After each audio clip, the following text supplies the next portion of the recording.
गुरु अर्थात जो हमको अंधकार से प्रकाश की ओर ले जाए। जीवन में ज्ञान को उपलब्ध होना ही हमारे लिए मोक्ष के द्वार खुलता है, क्योंकि समझ और अंडरस्टैंडिंग बड़ी बात है। अज्ञान में जीते रहेंगे तो हमेशा परेशानी बनी रहेगी। तो हर व्यक्ति ज्ञान के संपर्क में आए, हर व्यक्ति के जीवन में ज्ञान का प्रकाश हो, इसलिए प्रयास करना चाहिए। प्राचीन काल से हमारा उपनिषद का ऋषि हमसे कहते हैं, उपनिषद के ऋषि एक प्रार्थना करते हैं। क्या प्रार्थना करते हैं? असतो मा सद्गमय, तमसो मा ज्योतिर्गमय, मृत्योर्मा मृत्युंगमय। क्या चाहिए हमको? हम असत से सत्य की ओर चलें, अंधकार से प्रकाश की ओर बढ़ें, मृत्यु से अमृत की ओर बढ़ें। ये हमारी प्रार्थनाएं होती थी। क्या चाहा जाए, क्या चाहने से हमारा जीवन सार्थक बनेगा, क्या चाहने से मनुष्य का जीवन धारण करना सफल हो जाएगा। वही बात उपनिषद का ऋषि कह रहा है कि असत से सत्य की ओर चले। असत अर्थात वो जो कुछ हमारे आसपास है, जो बदल रहा है, जो स्थायी नहीं है, जो बदल जाता है। शरीर बदल जाता है, सामान बदल जाता है, चीजें यहाँ से वहाँ चली जाती हैं, जो बना है वो बिगड़ जाता है, नया बन जाता है। ये सारा असत है। इसमें जिस भी बात पर हम मन लगाएंगे दुख पैदा होगा। शरीर पर मन लगाएंगे, शरीर एक दिन बूढ़ा हो जाएगा, जर्जर हो जाएगा।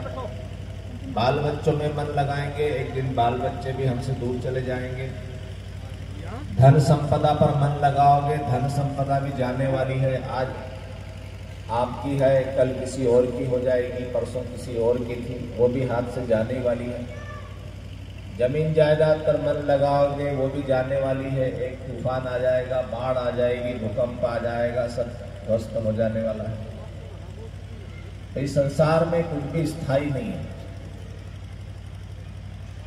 इसलिए इन सारी चीजों पर मन लगाओगे तो दुखी ही रहोगे। किसी वस्तु से सुख नहीं मिलना है। बढ़िया गाड़ी ले आओगे, ये भी एक दिन कबाड़ हो जाएगी, एक्सीडेंट हो जाएगा, ठुक पिट जाएगी, बेकार हो जाएगी। कोई भी चीज यहाँ टिकती नहीं है। तो जो भी कुछ यहाँ बदल जाता है, नष्ट हो जाता है, वो असत है और वो दुख देगा, वो जीवन में क्लेश पैदा करेगा। इसलिए ऋषि कहता है कि मुझे उस तत्व का ज्ञान कराओ जो कभी बदलता नहीं, जो कभी कहीं नहीं जाता। जब उस तत्व का ज्ञान हो जाएगा तो जीवन के दुख मिट जाएंगे, बात समझ में आ जाएगी। मेरा अपना स्वरूप क्या है? मैं शरीर धारण करके तो आया हूं, लेकिन मेरा असली स्वरूप क्या है? ऐसा मुझे पता चले तो मुझे ये समझ में आए कि मुझे क्या करना है, क्या नहीं करना है। क्योंकि असली स्वरूप को नहीं जान पाते, अपने आप को शरीर समझते हैं, तो शरीर को खिलाने पिलाने में लगे रहते हैं, शरीर को सुखी बनाने में लगे रहते हैं। शरीर कभी सुखी नहीं होता, शरीर को कभी सुखी नहीं किया जा सकता, इसकी पूर्ति कभी नहीं होती। तो शरीर के पीछे पड़े रहेंगे तो ये दुख का कारण बन जाएगा, क्योंकि ये अभी मिला है, अगली बार दूसरा मिल जाएगा, फिर तीसरा, ये भी जाने वाला है। तो इस तरह से संसार में जो भी पदार्थ हमको दिखाई पड़ते हैं सब असत है, वो सत्य नहीं है, वो जाने वाले हैं। तो इनसे मन लगाएंगे तो दुख ही झेलना पड़ेगा। तो उस तत्व का ज्ञान कराओ जो कभी बदलता नहीं है, जो सत्य है, जो सनातन है, जो शाश्वत है। ऐसा ऋषि प्रार्थना करता है और करता है कि अंधकार से प्रकाश की ओर। अज्ञान जो फैला हुआ है, हम जानते नहीं, संसार को नहीं जानते, प्रकृति को नहीं जानते, परमात्मा को नहीं जानते, आत्मा को नहीं जानते, जीवन को नहीं जानते। ये अज्ञान हट जाए और सब कुछ साफ साफ दिखाई पड़ने लगे, वो प्रकाश हमारे अंदर आए, हम प्रकाश में पहुंचे, अज्ञान से बाहर निकल जाए। और भय समाया रहता है, मृत्यु का भय, मृत्यु और मामृतम गमय, मर जाएंगे मर जाएंगे, भय समाया रहता है। इस भय से ऊपर उठाओ, उस अमृत तत्व का बोध कराओ। जब हमको ये भय मिट जाए कि अब मृत्यु हमारे लिए भय नहीं है, मृत्यु तो सबकी होगी, मरेंगे तो सब, लेकिन भय मिट जाए। ये हमारी प्रार्थनाएं हुआ करती थी किसी समय, लेकिन अब ये सब ज्ञान की बातें हमसे दूर हो गई, हमने इनको पढ़ना लिखना बंद कर दिया। अज्ञान के गहरे अंधकार में गिर गए, गहरे कुएं में उतर गए। तो हम प्रार्थनाएं भी ऐसी करते हैं, अंधन को आंख देत, कोढ़ीन को काया, बांझन को पुत्र देत, निर्धन को माया। भगवान हो, देवी देवता हो, गुरु हो, सबके सामने में अपनी मनोकामनाएं लेकर पहुंच जाते हैं कि भगवान मनोकामना पूरी करना। हम जो भी उल्टी सीधी इच्छाएं करें, भगवान तो पूरा कर, और जो पूरा नहीं करेगा तो फिर दो गाली तेरे नाम पे देंगे, दूसरा भगवान पकड़ेंगे। तो ऐसा गुरु मिल जाए जो कह दे कि मनोकामना पूरी कर दूंगा, फिर हम उस गुरु के चक्कर में पड़ जाए, फिर वो गुरु हमको लूट ले, बर्बाद कर दे, फिर हम उसको गाली देंगे, फिर दूसरा गुरु ढूंढेंगे, फिर किसी और बाबा के चक्कर में पड़ेंगे। वो बाबा कहेगा मैं तुम्हारा ये कर दूंगा, स्वर्ग में स्थान कर दूंगा, ऐसा कर दूंगा, फिर हम लूटे जाएंगे, फिर उससे भी हमारा मन हटेगा और फिर हम दूसरा बाबा ढूंढेंगे। ये इसलिए होता है कि हम उस तत्व को नहीं जानते कि गुरु क्या होता है, शिष्य क्या होता है, दीक्षा क्यों लेना चाहते हैं। बहुत से लोग दीक्षा इसलिए ले लेते हैं कि गुरुजी हमारा सारा काम करेंगे, हमारे बच्चे को स्कूल छोड़ने जाएंगे, हमारे यहाँ बच्चा पैदा नहीं हो रहा तो वो करवा देंगे, हमारा घर मकान बनवा देंगे, नौकरी कर देंगे। इसलिए दीक्षा लेते हैं गुरु को हम नौकर रख लेंगे घर में, वो घर का झाड़ू पोछा किया करेंगे। इस भाव से भी लोग दीक्षा लेते हैं। भगवान से भी लोग यही चाहते हैं कि हम जो भी इच्छा करें वो आप पूरी किया करो, नौकर हो हमारे यहाँ, हम आपका मंदिर बनवा देंगे, आपको कपड़े चढ़ा देंगे, आपके नाम से भंडारा कर देंगे। तो आप क्या करना, हमारे सारे काम कर देना, है ना। भगवान किसी का नौकर है क्या, किसी का गुलाम है क्या, उसको पैसे से खरीद लोगे क्या? गुरु किसी का नौकर है क्या? सारी दुनिया में यही फर्जीवाड़ा चल रहा है, यही दुकानदारी चल रही है। जैसे लोगों को आप जाते हो ना, किसी ऑफिस में जाते हो तो रिश्वत देना पड़ती है, कोई नेताजी के पास जाओगे तो रिश्वत दे देते हैं, तो वो क्या करते हैं, आपका काम हो जाता है। या चुनाव आते हैं तो आपको नेताजी रिश्वत देते हैं, इतना पैसा ले लो, ये खा लो, ये पी लो, ये तुम्हारे नाम पे ये कर देंगे, वो कर देंगे, ये ठेका तुमको दे देंगे, ये टेंडर तुमको खुलवा देंगे, हमको इतने वोट दिलवा देना। तो जनता उधर रिश्वत देती है और वो लोग जनता को रिश्वत देते हैं। तो ये जो गोरख धंधा चलता है ये केवल मनुष्यों तक ही सीमित है, इससे आगे नहीं है। और फिर भी लगता है कि नहीं, कोई गुरु ऐसा है जो हमारा काम कर देगा, हमारी मनोकामना पूरी कर देगा, तो वो झूठ बोल रहा है। वो झूठ बोल रहा है, वो आपको लालच दे देकर अपना उल्लू सीधा कर रहा है। तो लोभी गुरु लालची चेला, दो नरक में ठेलम ठेला, है ना। तो बहुत गोरख धंधा चल रहा है। लेकिन गुरु क्या होता है, दीक्षा क्या होती है, शिष्य क्या होता है, इसको समझना है तो आपको क्या करना पड़ेगा, आपको विश्वामित्र और रामचंद्र जी की कहानी पढ़ना चाहिए। रामचंद्र जी के गुरु विश्वामित्र थे, वशिष्ठ मुनि थे। उन्होंने क्या दिया उन्हें? आपको शिवाजी और समर्थ गुरु रामदास की कहानी पढ़ना चाहिए, आपको विवेकानंद और रामकृष्ण परमहंस की कहानी पढ़ना चाहिए, आपको महाबाबा लाहिड़ी महाशय की कहानी पढ़ना चाहिए कि गुरु क्या होते हैं। आपको रामानंद और कबीरदास जी की जीवनी पढ़ना चाहिए, उनकी कहानी पढ़ना चाहिए कि गुरु क्या होता है और शिष्य क्या होता है, और किस तरह से गुरु अपने शिष्य को तपाकर लोहे से सोना बनाता है। इतिहास हमारा है। आपको रैदास और मीराबाई के गुरु कौन थे पता है आपको? रैदास जी थे, रविदास जूते बनाने का काम करते, वो मीराबाई के गुरु थे। मीराबाई राजपूत परिवार, राज परिवार से। आपको उनकी कहानी पढ़ना चाहिए। आपको रामकृष्ण और तोतापुरी महाराज की कहानी पढ़ना चाहिए कि गुरु क्या होता है और शिष्य क्या होता है। आपके यहाँ बोलते हैं नाम लेना है। नाम लेने का मतलब ये कि गुरु कान में कुछ नाम दे दे और कह दे कि किसी को बताना, बस ये नाम चलाया कर तो तेरा सारा काम हो जाए। तो ये क्या है कि चीजें बिगड़ते यहां तक आ जाती है, क्योंकि कोई ठीक से बताने वाला नहीं है, कोई ठीक से उसकी व्याख्या करने वाला नहीं है। शास्त्रों को हम पढ़ते नहीं, हमको रेडीमेड चाहिए।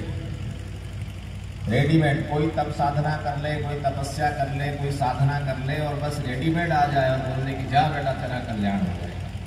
और सरल तरीका बताए, सस्ता तरीका है ना, इतना सस्ता बता दे कि दिन भर में उबासी आए तो है राम बोल देना, इतना भी काम हो जाएगा, बाकी कुछ नहीं करना।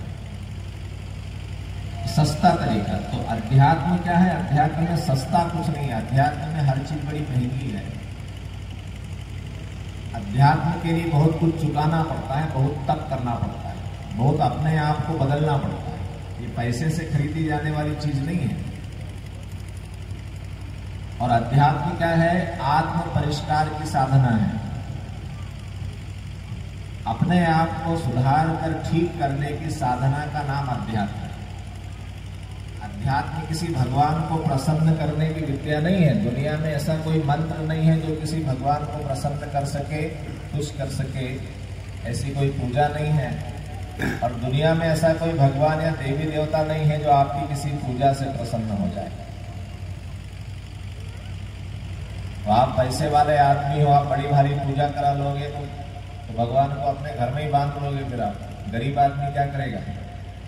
उसके पास इतना पैसा नहीं है बड़ी भारी पूजा कराने का, फिर उसके लिए तो रास्ते बंद हो जाएंगे, है ना। तो क्या है कि ईश्वर सर्वव्यापी और न्यायकारी है और हमको उसका अनुशासन पालन करना होगा। तो अध्यात्म एक अनुशासन है।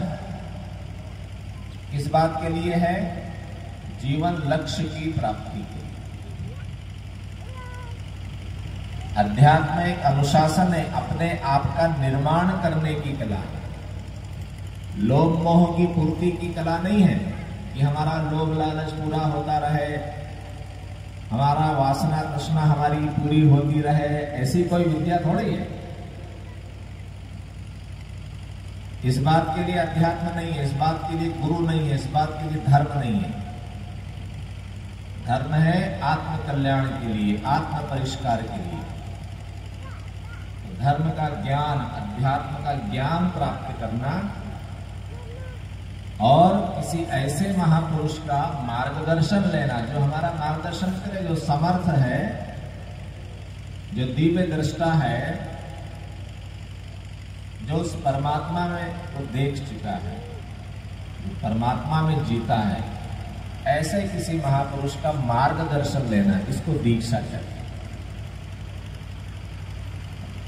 तो ये परंपरा हमारे देश में बड़े प्राचीन समय से है कि ज्ञान गुरु से शिष्य की तरफ बहता है और गुरु से शिष्य की तरफ आते आते भारतीय संस्कृति का, भारतीय धर्म अध्यात्म का इस स्वरूप विकसित हुआ। आज वही दीक्षा का क्रम यहाँ पर है। कुछ भाई बहन आगे आए हैं कि हम संकल्पित साधना करें। क्या करना पड़ेगी आपको? संकल्पित साधना। वैसे तो कुछ न कुछ हम करते रहते हैं, कभी कोई पूजा कर ली, कभी मंदिर चले गए, कभी कोई जुलूस निकाल लिया, कभी कोई त्योहार मना लिया। तो कभी कभी करते रहते हैं क्योंकि परंपरा बन गई है तो करते रहते हैं। अब उसका जीवन में कितना लाभ होता है नहीं होता है पता नहीं, लेकिन जब सद्गुरु के मार्गदर्शन में संकल्पित होकर साधना करते हैं, एक विधि लेते हैं और संकल्पित होकर जब उसको करते हैं तो फिर जीवन में परिणाम आना प्रारंभ होता है। जैसे आप खेती करते हैं तो केवल बीज डाल के आ जाता है ऐसा नहीं है, आपको पूरे 3 महीने 4 महीने सारी देखरेख करना पड़ती है, खाद पानी करना पड़ता है, सुरक्षा करना पड़ता है, तब फसल घर में आती है। बच्चे को स्कूल में डालते हैं तो ऐसा नहीं कि जब मन हुआ चले गए, जब मन हुआ नहीं गए, कोई होमवर्क किया नहीं किया, परीक्षा दी नहीं दी फिर भी आगे बढ़ जाएगा, ऐसा नहीं है। तो स्कूल में एडमिशन लिया है तो टाइम से स्कूल जाना है, होमवर्क करना है, टेस्ट देना है, समय पर परीक्षा देना है, तभी तो परिणाम आएगा, तभी तो रिजल्ट आएगा, तभी तो कुछ आगे बढ़ेंगे। तो इसी तरह से ये जीवन साधना है। तो हमको जीवन साधना का ज्ञान नहीं होता, इस कारण हम जीवन में परेशान होते हैं, और कोई दूसरा कारण नहीं है।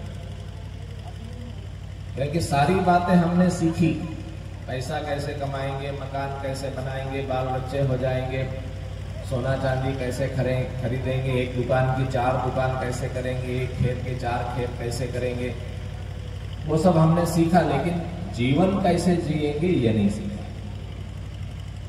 जीवन कैसे जिए, जीवन को किस दिशा में ले जाना है ये नहीं सीखा। तो गुरु चरणों में बैठकर हम उस ज्ञान को पाते हैं। तो दीक्षा का क्रम यही है। दीक्षा अर्थात सीखना, जो हमसे ज्यादा जानने वाले हैं उनसे सीखना, उनका सहयोग लेना, जो हमसे ज्यादा शक्तिशाली है, सामर्थ्यवान है, उनका सहयोग लेना। तो अपने जीवन में हम जन्म लेते से दूसरों के सहयोग पर ही जिंदा रहते हैं। यदि मां न संभाले, घर के दूसरे लोग हमको नहीं संभाले तो जीवित रहना मुश्किल पड़ जाए। हम जीवित ही कैसे रह पाएंगे? तो जीवित रहना मुश्किल पड़ जाएगा। तो दूसरों के सहयोग से हम जीवित बचते हैं, दूसरे लोग हमारी देखभाल करते हैं। तो दूसरों को देखकर हम चलना सीखते हैं 2 पैर पे। बच्चा देखता है ना कि दूसरे लोग तो 2 पैर पे चल रहे हैं और मुझसे तो चला ही नहीं जा रहा है, तो धीरे धीरे खड़ा होने की कोशिश करते। दूसरों को देखकर हम बोलना सीखते हैं। ये चीजें हम दूसरों को देखकर सीखते हैं। फिर हम कपड़े पहनना सीखते हैं, फिर ढंग से खाना भोजन करना सीखते हैं। यदि किसी व्यक्ति को ऐसी जगह छोड़ दिया जाए जन्म से ही जहां कोई मनुष्य ना हो, तो वो ये बातें कुछ भी सीख नहीं पाए। पढ़ने जाते हैं स्कूल में, कोई टीचर है, शिक्षक है जो हमसे ज्यादा जानते हैं, वो हमको बताते हैं, पढ़ाई पूरी होती है, फिर हम कुछ काम धंधा करते हैं, वो भी दूसरों से सीखते हैं। तो इस तरह से बहुत सी चीजें हम सीखते हैं, ये सब हमारे शिक्षक हैं। लेकिन ये जितने भी बातें हम सीख रहे हैं ये हमारे सांसारिक जीवन से संबंधित है, शारीरिक शरीर का जीवन से संबंधित है। शरीर है तो यह है, शरीर खत्म तो ये सब बातें खत्म। इसका केवल शरीर से संबंध है। लेकिन हम केवल शरीर नहीं है, 2 चीजें, शरीर के साथ साथ हमारी जीवात्मा है। जब आदमी मर जाता है तो फिर क्या होता है कि शरीर तो एकदम ठीक है, आंख कान नाक मुंह हाथ पैर सब सही है, लेकिन फिर क्या हो गया? मर गया तो कुछ चीज निकल गई इसमें से, कुछ ऐसी चीज इसके अंदर थी जो निकल गई, तो हम कहते हैं कि मर गया। तो जीवात्मा निकल गई। क्यों निकल गई? इसलिए निकल गई कि अब ये शरीर उसके रहने लायक नहीं बचा, अब वो अगले शरीर की तलाश में निकल गई।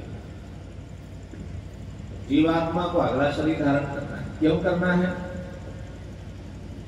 और कब तक करते रहेगी शरीर धारण? क्योंकि जीवात्मा की एक यात्रा है परमात्मा होने की। संसार में जितने भी पदार्थ हैं वो अपने मूल स्वरूप की ओर गति कर रहे हैं। आप देखते हैं ना, चीजें सड़ गल के मिट्टी में मिल जाती है, मिट्टी से आई मिट्टी में मिल जाती है। लोहा, लकड़ी, जितनी भी चीजें क्या हो रही है, धीरे धीरे धीरे धीरे सड़ गलने लग जाती है। बढ़िया सा मकान आपने बनाया है, बहुत खुशी से आप उसमें रह रहे हैं, लेकिन 50 साल के बाद, 70 साल के बाद, 100 साल के बाद ये मकान क्या होगा, गिरने लगेगा। और अभी से गिरना शुरू हो गया, कहीं टाइल्स टूट गई, कहीं पानी लीकेज हो गया, कहीं प्लास्टर उखड़ गया। ये क्या हो रहा है, वापस मिट्टी में जा रहा है, क्योंकि मिट्टी से आया है।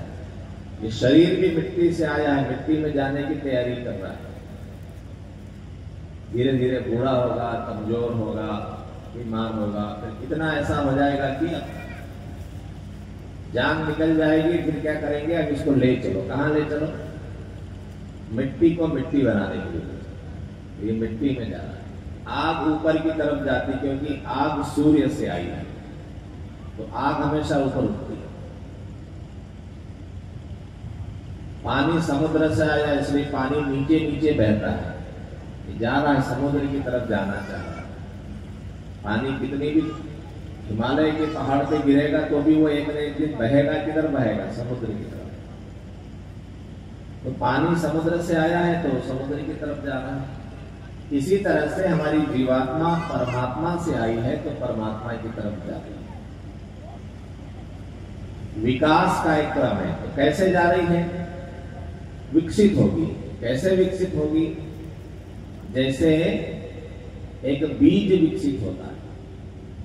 ध्यान से सुनना, मैं आपको भारतीय धर्म का फंडामेंटल बता रहा हूं, बेसिक चीजें जो बता रहा हूं। यदि आप ये बेसिक चीज को समझ लेंगे तो आपको बाकी चीजें समझने में आसानी होगी। ये भारतीय दर्शन का मूल आधार विचार क्या है, और इतना जो धर्म तंत्र का पूरा नेटवर्क बना हुआ है,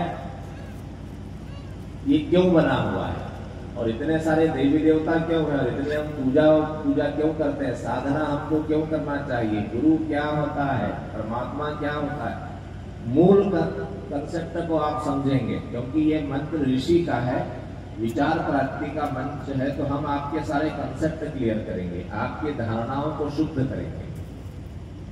क्योंकि बहुत सारी धारणाएं बड़ी गलत हमारे मन में बैठी हुई रहती है कि कोई भगवान मनोकामना पूरी करेगा, कहीं हमारे पाप धुल जाएंगे, कोई देवी देवता को हम मना लेंगे तो वो हमारे काम करेगा। ऐसे बहुत सारी धारणाएं बैठी हुई, जिसके कारण हमारे जीवन में बड़ा भटकाव है। तो मूल बात को ठीक कर लीजिए। हमारी जो जीवात्मा है वो परमात्मा होने की यात्रा है। भगवान को पाना नहीं है, भगवान हो जाना है। भारतीय दर्शन की ये खोज है कि जीव अपनी पूर्ण पवित्रता में परमात्मा है। प्रत्येक जीव परमात्मा होने के रास्ते पर है। एक छोटी सी चींटी भी एक दिन परमात्मा हो जाएगी। ये भारतीय दर्शन का उद्घोष है। जिस प्रकार से एक बीज के अंदर पेड़ होता है, एक बीज में पेड़ बनने की संभावना है, उसी प्रकार से जीव में परमात्मा होने की संभावना, और यही यात्रा चल रही है। और दूसरे विचार आए हैं जो बाहर से भारत में, वो कहते हैं कि आसमान में कोई बैठा हुआ है, जब धरती पर आप उसके लिए कुछ करोगे तो वो आपको खुश होकर कुछ देगा, या ऐसा करोगे तो वो खुश होता है, ऐसा करोगे तो वो नाराज होकर आपको जहन्नुम में या जन्नत में भेजेगा। ऐसा कुछ नहीं, कोई आसमान में नहीं बैठा हुआ है। हम ही हैं, एक व्यवस्था है हमारे आसपास जो परमात्मा रूपी है, दिव्य चेतना है, सामर्थ्यवान एक शक्ति है, बहुत विराट है। उसी विराट से हम आए हैं, उसी विराट में हम मिलने वाले हैं। विराट परमात्मा। ये चित्र और मूर्ति तो हमने अपनी सुविधा के लिए बना ली, क्योंकि उसने विराट को हम समझ नहीं पाते। तो हमारी जीवात्मा वहीं से आई है, वापस वो होने चलती। जैसे एक बूंद जल है, वो एक बूंद यदि वो भी जल है और समुद्र में भी जल है, तो समुद्र में डाल देंगे तो जल, वो बूंद जो है समुद्र बन जाएगी। एक लोटा जल में जहाज नहीं चल सकता, लेकिन उस एक लोटा जल को समुद्र में आप डाल देंगे तो उस पर जहाज चलेगा। तो विराट में मिल जाता है, अपने आप को विराट को बुला देता है, विराट स्वरूप प्राप्त कर लेता है।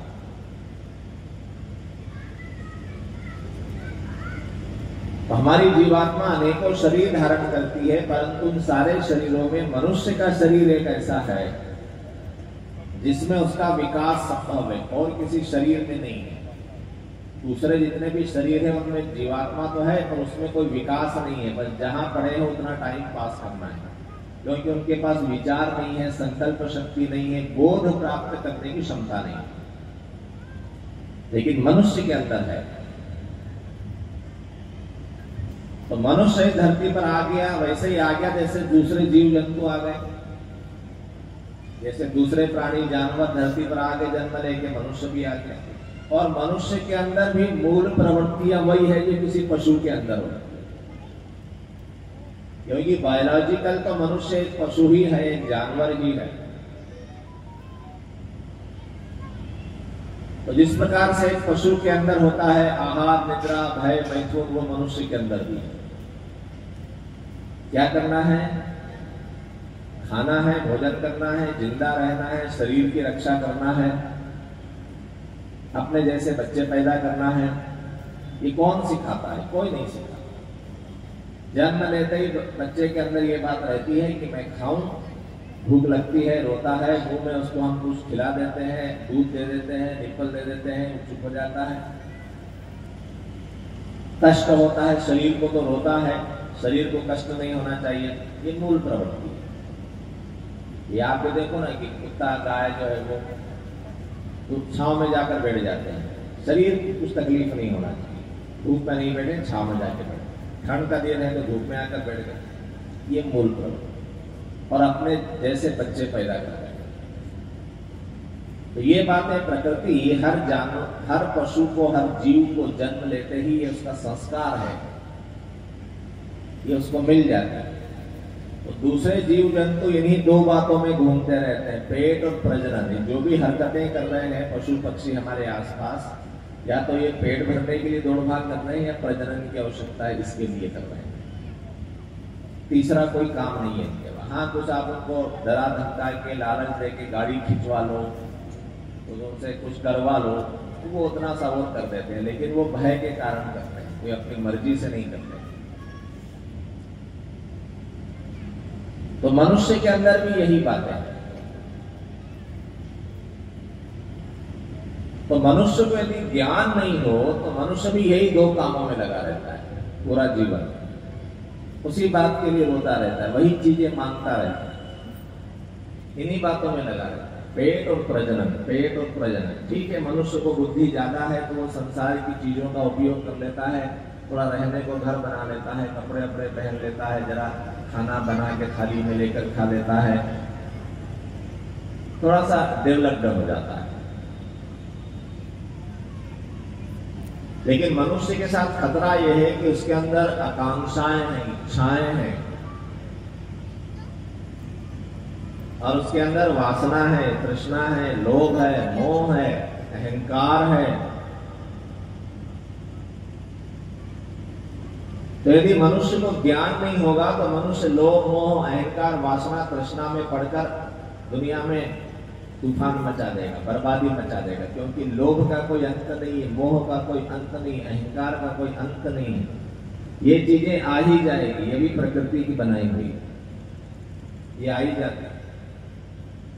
इसलिए ऋषियों ने कहा कि इस मनुष्य को क्या करना पड़ेगा? सही रास्ता दिखाना पड़ेगा, संभाल कर चले, जिंदगी जोखिम है। मनुष्य का जीवन क्या है? एक तरह का रिस्क है। रिस्क होता है ना, आप यात्रा में जा रहे हैं और आपके पास कोई मूल्यवान चीज है, पैसा है, सोना चांदी है, तो आप बिल्कुल जागृत रहते हैं, रिस्क लेके जा रहे हैं। तो इसी तरह से मनुष्य का जीवन भी एक रिस्क है। यदि नहीं संभले तो नरक तय है, बर्बादी होना तय है, जीवन कष्ट में पड़ना तय है। और संभल कर चले तो जीवन अच्छा बनेगा, सही दिशा में चले। तो फिर क्या हुआ कि मनुष्य को सही दिशा में आगे बढ़ाने के लिए एक व्यवस्था बना दी कि उसको ज्ञान से जोड़ा जाए,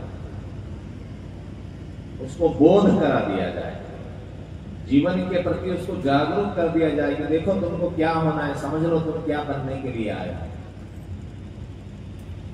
तो एक व्यवस्था बना दी हमारे यहाँ ऋषियों ने कि भाई आप सदगुरु का वर्ण करो, सदगुरु कौन है? जो सिद्ध पुरुष है। सदगुरु वो है जो परमात्मा में जा चुका है, जिसने अपने जीवन की यात्रा पूरी कर ली है, जो एक पैर परमात्मा में रखा हुआ है, एक पैर संसार में रखा हुआ है।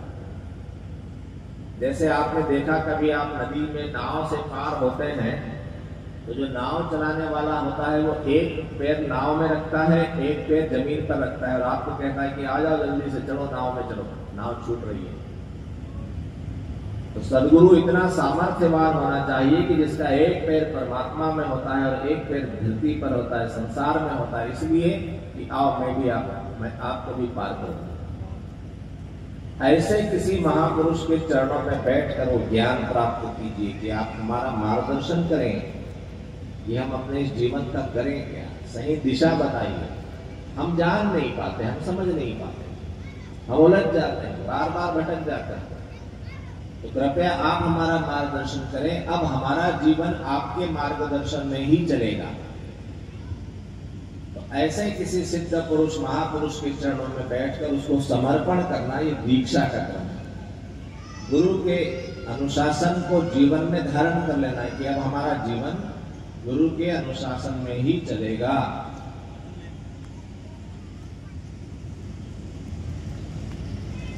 तो भी धीरे धीरे जीवन में ज्ञान होता है, बोध होता है, धीरे धीरे विवेक का जागरण होता है, धीरे धीरे संसार की समझ आती है, जीवन की समझ आती है, जीवन लक्ष्य धीरे धीरे दिखाई पड़ने लगता है। और ये ग्रेजुअली चलने वाली प्रक्रिया है। इस जन्म में कितना हो गया, फिर उसके आगे का अगले जन्म में होगा, फिर उसके आगे का, धीरे धीरे ये प्रक्रिया बढ़ती चली जाती है। और जिस दिन पूर्ण ज्ञान का प्राकट्य हो गया, जिस दिन पूर्ण बोध हो गया, उस दिन मोक्ष है। उस दिन जन्म मरण के चक्र से छुटकारा है। समझे आप?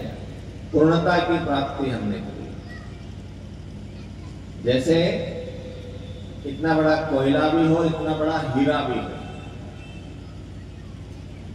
तो इतने बड़े कोयले का क्या मूल्य है? कोई मूल्य नहीं। पहले रेलें कोयले से चलती थी तो ऐसे ही पड़ा मिल जाता था, और इतना बड़ा हीरा हो तो उसका क्या मूल्य है? लेकिन दोनों में एक ही तत्व है, कार्बन। तो कोयला जब विशेष परिस्थिति में, विशेष दबाव में पड़ा रहता है हजारों वर्षों तक, तो धीरे धीरे वही कोयला हीरा बन जाता है। तो कोयला अधिकतम क्या हो सकता था? डायमंड हो सकता था, हीरा हो सकता था, हो गया। नहीं तो क्या करते, कोयले को जल जाता, थोड़ी सी गर्मी दे देता, कूट पीस लो तो रंग बन जाएगा, दीवार पर जला दो तो चलेगा, बस। और क्या कोयले का? लेकिन कोयले ने अपने आप को कठिन परिस्थिति में डाला तो क्या हो गया? हीरा। अधिकतम क्या हो सकता है? तो इसी प्रकार से जीव अधिकतम क्या हो सकता है? क्योंकि बहुत सी बातें हम सीखते हैं। छोटा सा बच्चा है, उसको भी कुछ समझ नहीं आता है, कपड़े गंदे कर देता है, तो हम उसका ध्यान रखते हैं, सफाई का ध्यान रखते हैं, और कुछ भी खा न ले, कुछ भी चीज उठा के मुंह में डाल लेगा, उसको कुछ नहीं ज्ञान है। आग को पकड़ने जाता है, हम उसको बचाते हैं, कहीं से गिर न जाए उसको बचाते हैं। फिर और बड़ा होता है तो थोड़ा सा समझदार हो जाता है, फिर हम उसकी चिंता कम करते हैं, फिर दौड़ भाग कर लेता है, फिर धीरे धीरे वो घर का कुछ काम भी करने लग जाता है, फिर धीरे धीरे वो हमारा कारोबार संभालने लगता है, और धीरे धीरे इतना सक्षम हो जाता है कि फिर वही हमारे सब काम देखता है। फिर हम तो बैठ जाते हैं, भाई हमसे अब नहीं बनता। तो ये वही मनुष्य है, ये वही लड़का है, ये वही बच्चा है जो एक समय बिस्तर से उठ नहीं पाता था, जिसको हमको पकड़ के खाना खिलाना पड़ा। वही बच्चा आज इतना सामर्थ्यवान हो गया। ये विकास का क्रम है। तो उसी तरह से जीवात्मा को इतना विकसित कर देना। जीवात्मा भी तो विकास के क्रम में है। तो मनुष्य का शरीर मिला ही इसलिए ऐसे सदगुरु के चरणों में, ऐसे किसी महापुरुष के चरणों में बैठकर हम क्या करते हैं? समर्पण करते हैं कि आप हमारा मार्गदर्शन करें। इस प्रक्रिया को दीक्षा कहते हैं। अब दीक्षा किससे दें, गुरु किसको बनाए? ये बड़ी समझने की बात है। हर किसी को गुरु नहीं बनाया जा सकता। कोई अच्छी कथा कह दे तो हम कहते हैं गुरुजी बना लेते हैं। कथा कहना एक कौशल है, सिखाया जाता है, इसकी कोचिंग क्लास चलती है। मथुरा वृंदावन में कथा कहने की कोचिंग चलती, कब आपको हंसना है, कब आपको रोना है, कब आपको लोगों को नचवाना है, कैसा मेकअप बनाकर जाना है, कैसे कपड़े बना पहन कर जाना है, ये पूरी ट्रेनिंग होती है। बड़ी अच्छी कथा कह दी तो गुरुजी बना लो, तो जादू मंत्र दिखा दिया तो गुरुजी बना लो। नहीं साहब उन्होंने तो क्या है कि हमारा कमर दर्द ठीक कर दिया, हमारा सिर दर्द ठीक कर दिया तो गुरुजी बना लो, उनकी कृपा से तो सब ये हो गया। तो ये तो डॉक्टर का काम है, इसमें किसी को गुरुजी होने की क्या जरूरत है ना। या कहीं हम गए उनके आश्रम में तो बढ़िया हमको मालपुए खिलाए, बढ़िया देसी घी के, तो हमने कहा अरे बड़े, या तो बड़ी दाढ़ी जटा आपको बड़ी बड़ी है, ऐसा बड़ा शरीर है, ऐसा कोई चमत्कार जादू बता दिया कि देखो हाथ में से ये निकाल दे वो निकाल दे। ये सब गुरु के लक्षण नहीं है। ये जादूगरी और बाजीगरी है, सीधे साधे लोगों को प्रभावित करती। इसका गुरु होने से कोई लेना देना नहीं। या कोई आपको लालच दे रहे कि मैं तुम्हारी सारी मनोकामनाएं पूरी करूं, तो सदगुरु कभी मनोकामना पूरी करने का आश्वासन नहीं देते, और सदगुरु कभी भी मनोकामना पूरी नहीं करते, क्योंकि वो हमारे लिए वो करते हैं जो कल्याणकारी हमारे लिए। क्योंकि हमारी बुद्धि तो बच्चों के जैसी होती, सब चीजें हमको चाहिए, ये भी चाहिए, वो भी चाहिए, वो भी चाहिए। बच्चे होते हैं ना, बच्चे को लेके बाजार में चले जाओ, अभी दिवाली का बाजार लगेगा तो ये भी ले लूं, वो भी ले लूं, वो भी ले लूं। तो चीज हमारे काम की है कि नहीं है, लाभ की है कि हानि की, थोड़ी पता होता। तो मनुष्य भी इसी तरह से होता है। मनुष्य थोड़ा बड़ा भले हो जाए आदमी, लेकिन वो बच्चा ही होता है। छोटे बच्चे छोटे खिलौने चाहते हैं, तो बड़ा आदमी होके बड़े खिलौने चाहता है। और क्या, मेरा नाम ऊंचा हो जाए, सब लोग मेरी माने, मेरे पास धन संपदा हो जाए, मेरे पास ये हो जाए, वो हो जाए। बस एक कल्पना में जीता है आदमी, मरने के बाद स्वर्ग मिल जाए, ऐसी बातों में जीता है। सदगुरु हमको अपने पैरों पर खड़ा करते हैं कि बेटा करना पड़ेगा, तुझको मैं विधि बता दूंगा, थोड़ा तेरे को संभाल लूंगा। जैसे नए बच्चे को साइकिल सिखाते हैं ना, तो क्या करते हैं कि चलाना तो तुझे ही पड़ेगा बेटा, घुटने तेरे ही घुटेंगे, लेकिन हम तेरे को संभाल के जरा चलाते हैं, सिखा देते हैं, है ना। चलाना सिखा रहे हैं तो सिखा देंगे, सीख जाएगा तो ठीक है। तो सदगुरु हमको अपने पैरों पर खड़ा होना चाहिए कि तुमको वो ज्ञान हो जाए, तुमको दृष्टि मिल जाए। अज्ञान तिमिरांधस्य ज्ञानांजन शलाकया चक्षुरुन्मीलितम येन तस्मै श्री गुरुवे नमः। अज्ञान के अंधकार में हमारी आंखों में ज्ञान का अंजन लगाकर हमारी आंखें खोल देते हैं, ताकि हम सत्य को देख पाए, ऐसी दृष्टि हमको दे पाते हैं। गीता में भगवान अर्जुन से कहते हैं कि तू मुझे तत्व से जान, वो मत देख मुझे जो तू आंखों से दिखाई पड़ रहा हूं मैं, कि पीताम्बर पहनते हैं और मोर मुकुट है और बंसी है और सुदर्शन चक्र है, और ये मैं नहीं हूं। मेरे पीछे क्या ताकत है उसको देख, मैं कहां से जुड़ा हूं उसको देख। तो अर्जुन को बात समझ में नहीं आती। भगवान कहते हैं दिव्यम ददामि ते चक्षु, अभी तू इन आंखों से नहीं देख पाएगा, मैं तुझे दिव्य दृष्टि देता हूं। अब दिव्य दृष्टि दी है, अब तू देख मुझे। और दिव्य दृष्टि पाकर जब अर्जुन ने भगवान का स्वरूप देखा तो उसकी खोपड़ी घूम गई कि अरे मैं तो कहां, कितना विराट दिखा होगा, कोई कल्पना नहीं, सारे ब्रह्मांड में परमात्मा छाया हुआ है, ऐसा परमात्मा। फिर उसको बात समझ में आ गई, फिर उसने कहा नहीं सर गलती हो गई, करिष्य वचनम तव, अब जो आप कहेंगे तो सदगुरु वो होते हैं जो हमको दिव्य दृष्टि देते हैं, जो हमको देखना सिखाते हैं। बेटा ठीक से देखो अपने जीवन को, ठीक से देखो संसार को, क्या करने योग्य है उसको समझो, क्या नहीं करने योग्य है उसको समझो, जीवन का लक्ष्य क्या है उसको समझो, कैसे उसकी तरफ आगे बढ़ोगे उसको समझो। ये गुरु का काम है, ये सदगुरु हमको बताता है। तो सदगुरु कैसा होना चाहिए? 3 बात उसमें होना चाहिए, ज्ञानी, दानी, तपस्वी होना चाहिए। ज्ञानी होना चाहिए, दानी होना चाहिए। ज्ञानी अर्थात जो सब जानता है, जो सब जानता है कि ब्रह्मांड के किस कोने में क्या हो रहा है, जानता है। वो जानता है कि ये जो जीवात्मा हमारे सामने आकर खड़ी है, इसका अतीत क्या है, कहाँ से ये आई है, क्या क्या कर्म लेकर आई है, उसका भविष्य क्या होने वाला है। सद्गुरु ज्ञानी होता है, सब जानता है।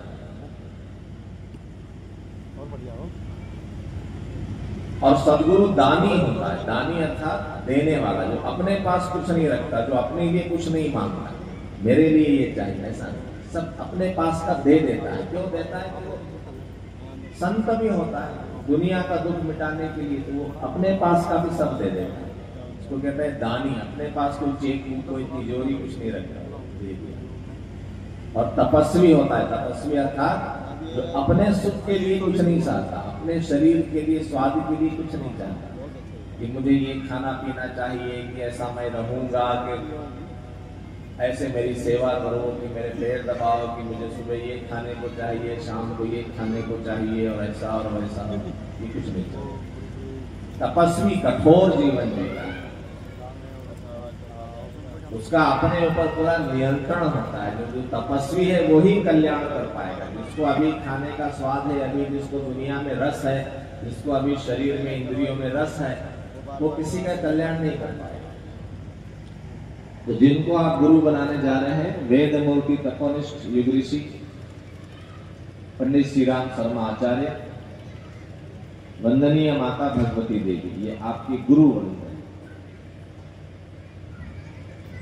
उनका जीवन यदि हम देखें तो ज्ञानी के रूप में आप देखें अपन, तो ऐसे ऋषि जिसको सब ज्ञान था और जिन्होंने अपना सारा ज्ञान सबको बांटा, जो भी उनको ज्ञान मिला उसको सबको उन्होंने बांटा कि देखो मुझे ये ज्ञान मिला है, तुम भी इस ज्ञान को। और उन्होंने ऐसा नहीं किया कि मैं तुम्हारे कान में बोलता हूं तुम उसको मत बताना, मैं तुम्हारे कान में बोलता हूं उसको मत बताना। यदि ऐसा कहीं पर होता है तो समझ लेना है कि बैटरी बड़ी छोटी सी है, डिस्चार्ज होने वाली, तो बैटरी से काम नहीं चलता, बड़ा जनरेटर चाहिए कि कितना भी लोड उसके ऊपर आप टांगते जाओ वो सब झेल ले। वो अपने ज्ञान को सबको देते हैं, सबका कल्याण हो, इसीलिए तो आते हैं सबका कल्याण। बांधना थोड़ी है, कोई कंट्रोल थोड़ी लगाना, कोई लिमिट थोड़ी बांधना है। ज्ञानी होते हैं जो सब जानते हैं। जब आप गुरुदेव का जीवन पढ़ेंगे, हमारी वसीयत और विरासत वाली पुस्तक है वो यदि आप पढ़ेंगे, गायत्री महाविज्ञान पढ़ेंगे, अखंड ज्योति पत्रिका पढ़ेंगे, तो आपको पता पड़ेगा। लेकिन जिस मापदंड से हम किसी को ज्ञानी मानते हैं, उस मापदंड पर भी देख लें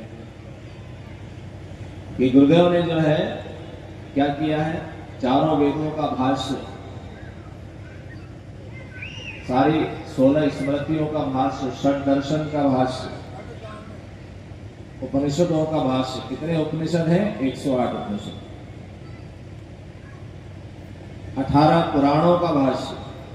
भाष्य का मतलब यह है कि उन सारे ग्रंथों को व्यवस्थित कर देना, उसकी मिलावट जो हो गई उसको हटा देना, जो खो गया उसको उतार कर लिख देना, क्योंकि बहुत सारे ग्रंथ हमारे खो गए। वेदों में कहीं मिलावट हो गई, उपनिषदों में मिलावट हो गई, उसको शुद्ध कर देना, उसको बोलते हैं भाष्य। और उस सारे ज्ञान को सरल रूप में उन्होंने लिखा तो 3000 से अधिक पुस्तकें बनी। तो इतना सारा कुछ लिखना, उसको छपवाना और घर घर तक पहुंचाने का काम एक ही व्यक्ति कर रहा है। इतिहास में अपने घर का एक पहला उदाहरण रहेगा। जब भी दुनिया मूल्यांकन करेगी, अभी तो उन्हीं की लीला है कि उन्होंने अपने आप को ढांक रखा है। जब भी दुनिया उनका मूल्यांकन करेगी तो लोग कहेंगे कि अरे समय रहते हम क्यों नहीं जान पाए ऐसे महापुरुष को, जिसने आने वाले संसार का सारा ब्लूप्रिंट दे दिया है कि आने वाला संसार कैसा बनेगा, और उसी के हिसाब से सारी चीजें होती चली जा रही है। ज्ञानी के क्षेत्र में हम है ना, वेदों का भाष्य की दुनिया में केवल 6 लोगों ने किया। पता होना चाहिए हमको पता नहीं रहता, इसलिए हम उपेक्षा करते हैं, धर्म कर्म की, सब चीजों की उपेक्षा करते हैं। धीरे धीरे बदलते जा रहे हैं, कन्वर्ट होते जा रहे हैं। एक तो वो होता है कि लालच देकर डरा धमका के कन्वर्ट किया जाता है, पता है आपको कन्वर्जन चल रहा है, कोई ईसाई बना लेता है, मुसलमान बना लेता है। और एक हम लोग ऐसे हैं जो अपने मन से कन्वर्ट होते जा रहे हैं।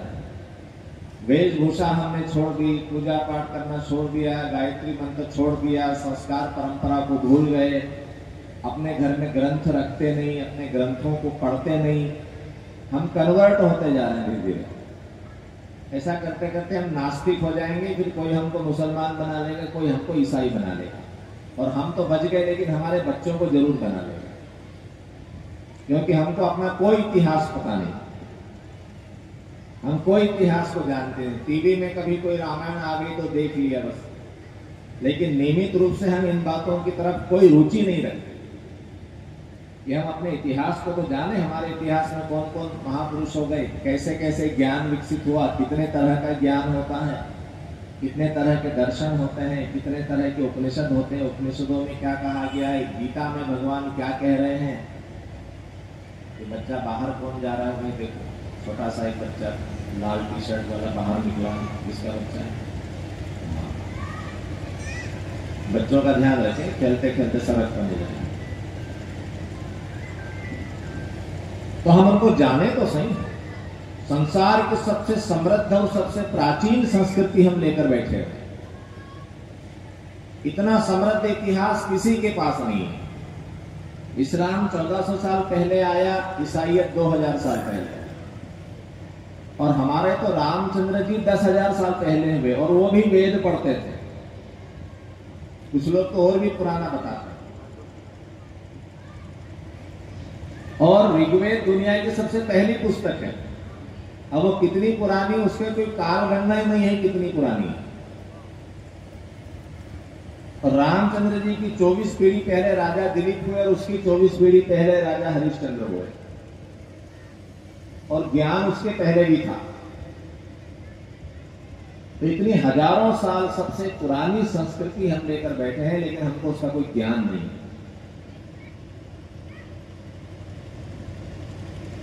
जो कौम अपने इतिहास को भुला देती है, उसका भविष्य नष्ट हो जाता है, भविष्य नष्ट हो जाता है। हम केवल एक ही काम में लगे कि कौन कितना ज्यादा सामान इकट्ठा कर ले। समय नहीं है हमको, बिल्कुल है क्या समय कि हम थोड़ा आधा घंटा कुछ पढ़ें या कुछ जाने या कुछ सीखें। और आज तो इतना बढ़िया समय आ गया है कि आपको किताबें ढेर नहीं करना है, सब इसके अंदर है। कितनी रीलें देखते हैं दिन भर में, इतने फालतू के वीडियो देखते हैं। थोड़ा आधा घंटा उन पुस्तकों को निकालिए, पढ़िए, इसमें देखिए। तो हम किनकी परंपरा को हम चला रहे हैं, किनके वंश को हम चला रहे हैं, किसी ज्ञान परंपरा से हमारा संपर्क है। दुनिया हमको इसी बात के लिए सम्मान करती करे, देखो भारत में रामचंद्र जी जन्म लिए, भारत में कृष्ण जन्म लिए, देखो वहां गीता जैसा ग्रंथ है, देखो वहां पर वेद जैसे ग्रंथ हैं, वहां उपनिषद जैसा ज्ञान है, वहां पर मंत्र का बड़ा विज्ञान है, वहां पर लोग जो है बड़ी अच्छा ज्योतिष का विज्ञान है, बड़ा यज्ञ का विज्ञान है, वहां पर ऐसे साधक लोग हैं जो मंत्र का जप करते हैं और अपने जीवन को पवित्र बनाते हैं। दुनिया हमको उस चीज से जानती है, लेकिन हमको यहां कुछ पता नहीं है, हमको कुछ पता नहीं है। हम तो केवल बस धीरे धीरे सब चीजें छोड़ के कन्वर्ट होते जा रहे हैं, पता नहीं क्या बनेंगे आगे तक। तो हमको जानना चाहिए। वेदों का भाष्य अभी तक संसार में केवल 6 लोगों ने किया। पहली बार किसने किया? रावण ने किया।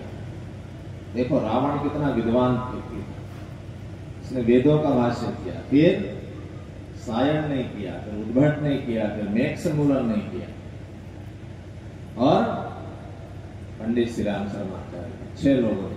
दयानंद सरस्वती ने भी किया, लेकिन पूरा नहीं किया। ऋग्वेद आदि भाष्य भूमि का ऐसे कुछ ग्रंथ उन्होंने लिखे। तो आज पंडित श्री राम शर्मा आचार्य, अच्छा रावण का लिखा हुआ मिलता नहीं, सायण का लिखा हुआ मिलता नहीं, उद्भट का मिलता नहीं, महीधर का कहीं कहीं मिलता है। अब क्या पुरानी किताबें नष्ट हो गई, उनका उल्लेख मिलता है। तो गुरुदेव ने क्या हुआ कि सारे वेदों को फिर से लिखा, जो खो गया था उस ज्ञान को उतारा, फिर लिखा। तो ऐसे ज्ञानी महापुरुष से आप दीक्षा ले रहे हैं, ज्ञान के क्षेत्र में जो काम हुआ। शांति कुंज आइए आप, आपके बहुत पास पड़ता है, आपका बड़ा सौभाग्य है। दुनिया भर से लोग आ रहे हैं, लेकिन आप इतनी पास में हो के अभी तक आपने शांति कुंज नहीं देखा, बताइए। तो शांति कुंज में वो सारा ज्ञान का भंडार आपको मिलेगा, उस पर रिसर्च हो रही है, रिसर्च के आधार पर आगे की जीवन शैली के बारे में नए नए कोर्स डेवलप हो रहे हैं। देव संस्कृति विश्वविद्यालय है, देव संस्कृति विश्वविद्यालय में भारतीय विद्याओं के प्रशिक्षण की व्यवस्था है, और दुनिया के लोग आकर वहां पर वो बातें सीख रहे हैं। तो ज्ञानी के क्षेत्र में आपको मैंने बताया, दानी के क्षेत्र में आपको बताया। तो गुरुदेव का जन्म कहां पर हुआ? आगरा के पास एक गांव है जलेसर रोड पर, अलीगढ़ हाईवे पर जलेसर है, वहां पर आवलखेड़ा गांव है। पंडित रूप किशोर जी शर्मा वहां पर रहते थे। उनके घर 20 सितंबर 1911 में गुरुदेव का जन्म हुआ, और जिस परिवार में उनका जन्म हुआ वो बड़ा परिवार था। गुरुदेव के पिताजी रूप किशोर जी शर्मा भागवत के बड़े विद्वान, ज्योतिष के बड़े विद्वान, संस्कार कर्मकांड के बड़े विद्वान, संस्कृत के बड़े विद्वान। तो रात घरानों में उनकी जजमानी चलती थी, वहां कथा करने जाना है, संस्कार कराने जाना है। तो उन दिनों में दक्षिणा के रूप में जमीनें जागीरें दे दी जाती थी। उस समय जब गुरुदेव का जन्म हुआ तब 2000 बीघा जमीन उस परिवार के पास थी। इतना बड़ा, इतने बड़े घर में गुरु जी का जन्म।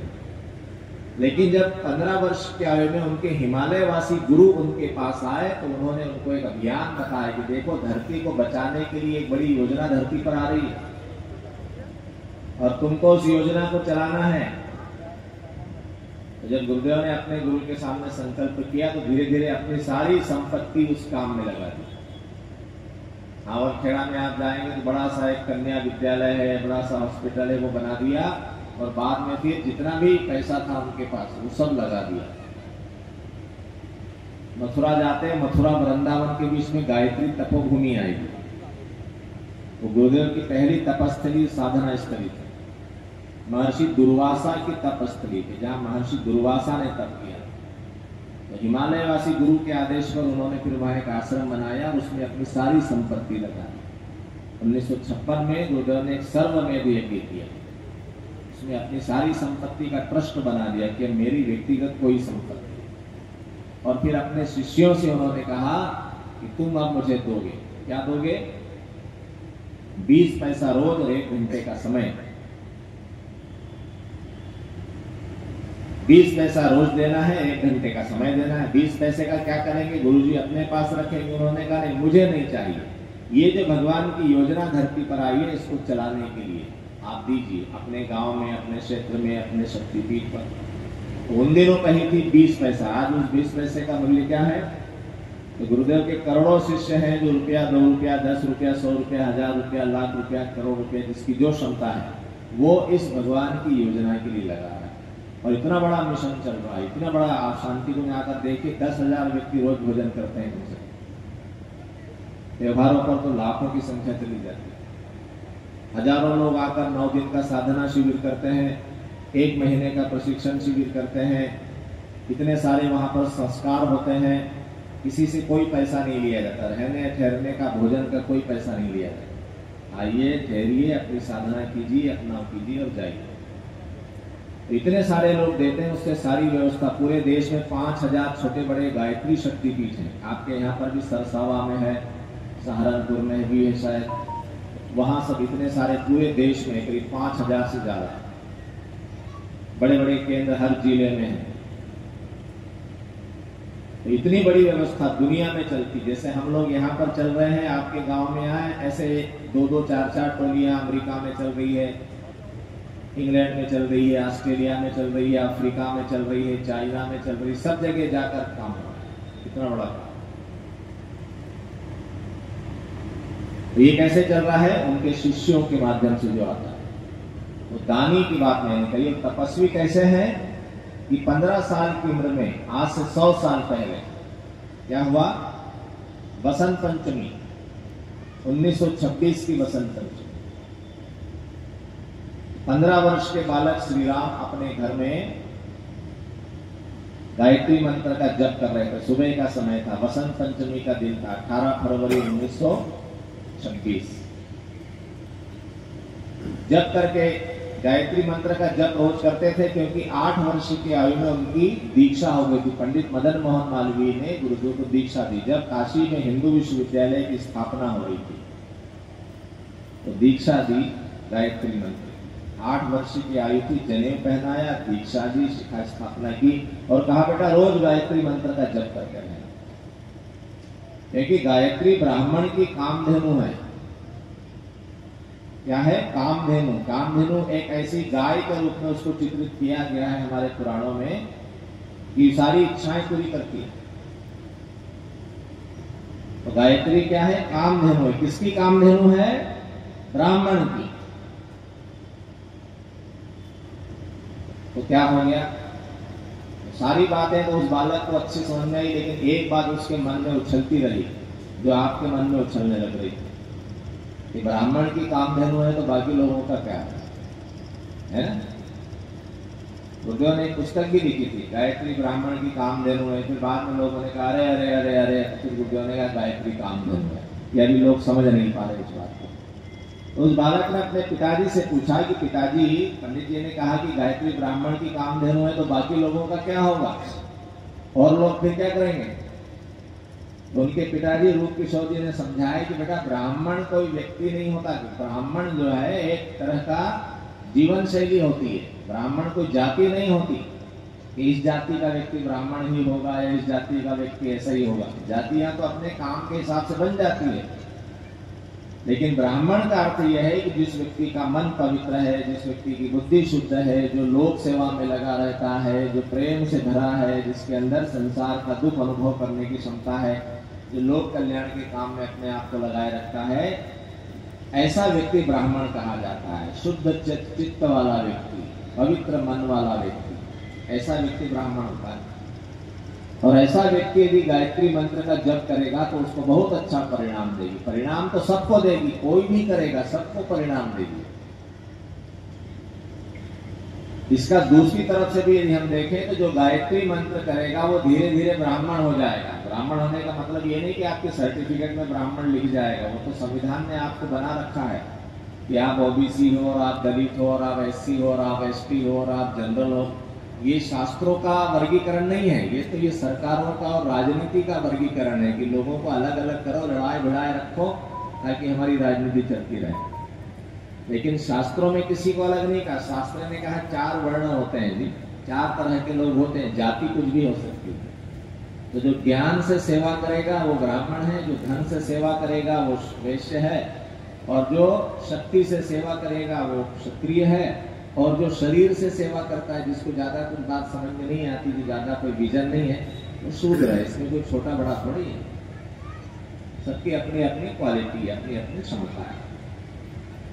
तो गायत्री उपासना करने से मनुष्य का मन पवित्र बनता है, बुद्धि शुद्ध बनती है, धीरे धीरे फिर वो एक पवित्र व्यक्ति बनता है, उसी को ब्राह्मण कहा जाता है। तो वो रोज 1 घंटा गायत्री मंत्र का जप करता था बालक। तो इसी तरह से जप करते करते 15 वर्ष का हो गया। 1926 की वसंत पंचमी पर गायत्री मंत्र का सुबह जप कर रहा था। जप करके उठने लगा तो कमरे में अचानक एक महापुरुष प्रकट हुए। दुबला पतला शरीर, बड़ी हुई दाढ़ी जटा, प्रकट हो गए। तेज लाइट हुआ तो प्रकट हुए तो बालक थोड़ा डरने लगा कि अरे अरे क्या आ गया भाई, कौन आ गया। तो उन्होंने कहा नहीं आप डरो मत, तुम हमको नहीं जानते, हम तुमको जानते हैं। हम पिछले कई जन्मों में तुम्हारे मार्गदर्शक रह चुके हैं, पिछले कई जन्मों में तुम हमारे शिष्य रह चुके हो, हम तुम्हारे गुरु रह चुके हैं। तो बच्चे को मन में आया कि कई जन्म क्या होते हैं, हमको तो कुछ पता नहीं। तो उन्होंने कहा चलो ठीक है, ऐसे सिर पे हाथ रखा, उनको पुराने जन्म याद आने लगे। तो यहाँ एक पुस्तक मिलेगी आपको, हमारी वसीयत और विरासत, उसको आप जरूर पढ़िए कि ऋषि तंत्र कैसे काम करता है हिमालय का। तो उनको याद आने लगा कि पहले बार हम कबीरदास बने, कबीरदास जी को हम सभी जानते हैं। दूसरी बार समर्थ गुरु रामदास दक्षिण भारत में शिवाजी के गुरु, और तीसरी बार क्या बने, विवेकानंद के गुरु रामकृष्ण परमहंस, और फिर क्या बने, अब श्री राम बने। तो जब उस बालक ने अपने पुराने जन्म देख लिए तो उसको बात समझ में आ गई कि अरे अरे अब तो बात खत्म है। तो वहीं दंडवत किया, अपने गुरु जी को प्रणाम किया। उन्होंने कहा गुरु जी आदेश कीजिए। बस उन्होंने कहा बेटा अगले दिनों दुनिया पर बड़ी विपत्तियां आने वाली। आदमी के पास बुद्धि बढ़ गई, शिक्षा बढ़ गई, सुविधा साधन बढ़ गए, लेकिन समझदारी खो गई। इस नासमझी के कारण मनुष्य इस धरती को नरक बना देगा, इस धरती को खत्म कर देगा। तो भगवान चाहता है कि दुनिया बचे, दुनिया अच्छी बने, और उसके लिए एक बड़ी योजना धरती पर आने वाली है जो तुमको हम देना चाहते हैं। कैसी योजना है? ऐसी योजना है कि जो संसार की रक्षा भी करेगी और संसार को सुंदर बनाएगी। तो उसके